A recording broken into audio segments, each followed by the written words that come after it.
इस मैयत के उत्ते कोई कर्जा है? फरमाया हाँ है। आका फरमाते ने फिर मैं जनाजा नहीं पढ़ाना, तुसी जनाजा पढ़ लो। मैं जनाजा नहीं पढ़ाना, तुसी जनाजा पढ़ लो।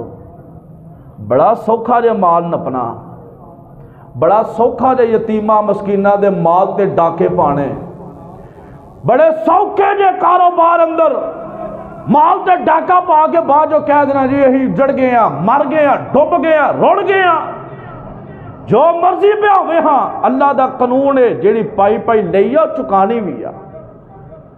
हुण इत्थे मेरे आका फरमाया मेरा जनाजा नहीं पढ़ाना, तुसी पढ़ा लो।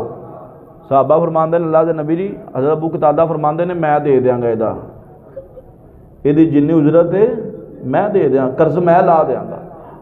आका फरमाया हुण अबू कतादा दे इहदा वजन आ गया, इस मैयत ते हुण कोई बोझ रहा